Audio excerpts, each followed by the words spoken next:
Sabato prima di Pasqua, oggi è finalmente il giorno in cui proverò il mio KZ. Non vedo l'ora di vedere cosa mi attende e provare la potenza di questo nuovo motore. Prima di cominciare vi invito a lasciare un like, commentate se anche voi siete curiosi di vedere come si comporterà questo KZ. Mi prenderò proprio tutto il tempo per imparare, perché davvero non so cosa aspettarmi. Non ho mai guidato un cartamarce, questa sarà la mia prima esperienza. Ho ovviamente guidato, l'avete visto sul canale, un kart 125 due tempi, ma si trattava di un monomarcia, si trattava di un KF Junior, quindi totalmente un'altra potenza, totalmente un altro stile di guida. Quindi voglio prendermela davvero con comodo, fare più giri possibili, accumulare più esperienza possibile, senza davvero guardare troppo il cronometro, perché davvero non ne ha senso oggi. Prima di cominciare, sigla e poi partiamo. Porca troia, la sigla come quelli bravi.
minchia.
Avete visto la mia prima giornata alla guida di un KZ. Che esperienza fantastica, devo dire, molto più di quello che mi aspettassi. Mi aspettavo ovviamente delle differenze rispetto al KF che guidavo, che ho sempre guidato, al Tony, però ragazzi, se non è il doppio dei cavalli è una differenza davvero imbarazzante, nel senso che prima stavamo parlando di un KF Junior, quindi penso intorno ai 28 cavalli, 26-28 cavalli, quello che è. Adesso stiamo parlando di circa 45 cavalli e devo dire che il primo turno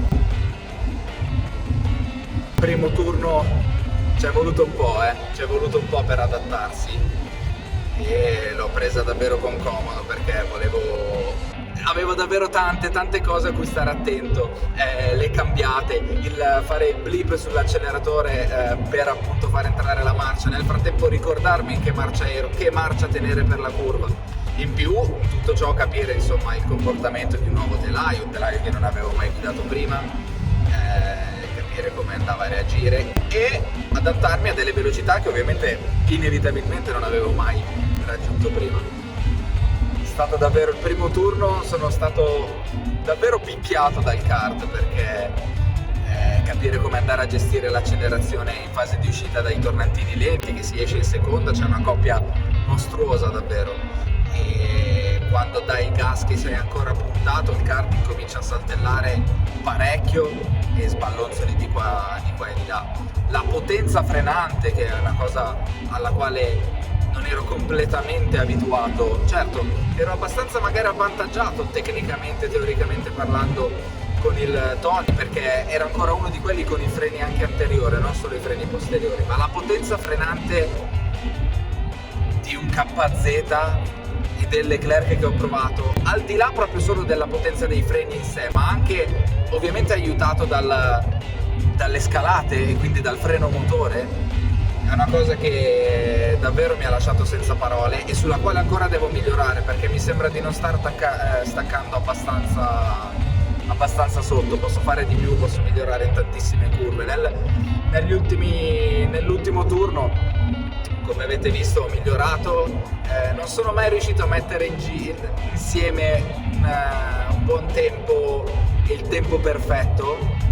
Sono riuscito a fare un 50.0 di best con un teorico e con un rolling lap di 49.7, che devo dire, per essere la mia prima uscita in assoluto nella mia vita con un KZ, io mi ritengo soddisfatto. Non ho fatto uscite di pista, non ho fatto errori grossolani, non ho fatto ovviamente testacoda, sono soddisfatto, è stato proprio un bel test. Ovviamente ho preso la giornata giusta per andare a provare, cioè potevo andare in un martedì tranquillo quando c'ero in pista soltanto io. No, sono andato il weekend prima della gara proprio lì sulla pista alle Sirene del Car Sport, quindi era pieno di KZ, pieno di OK, KF, che stavano preparando il setup, stavano preparando il motore per la gara della settimana dopo, che ci sarà settimana prossima. Quindi anche lì il primo turno è stato stare attento a tutto, al kart, a ogni singola roba del kart e ai kart intorno a me, che nel frattempo andavano, non dico il doppio, ma ovviamente era gente che sa andare, che di certo non ci andava per la prima volta. Sono soddisfatto, 49.7 di best, teorico e rolling, non è male come prima uscita. Essere riuscito alla prima volta in assoluto a fare un 49.7 di teorico, sono davvero soddisfatto. Fatemi sapere nei commenti cosa ne pensate, datemi, se avete esperienza, datemi tutti i consigli che potete su dove posso migliorare, cosa sbaglio, cosa correggere, perché io davvero sono aperto a qualsiasi tipo di consiglio, anche perché qualsiasi consiglio è utile, visto che di KZ di esperienza ne ho davvero pari a una giornata a questo punto. Fatemi sapere davvero nei commenti, lasciate un like se vi è piaciuto, l'avete trovato interessante, se anche voi volete approcciarvi magari per la prima volta a un KZ e avete intenzione di capire com'è e quali sono le sensazioni. Noi ci rivediamo in un prossimo video. Ciao ciao!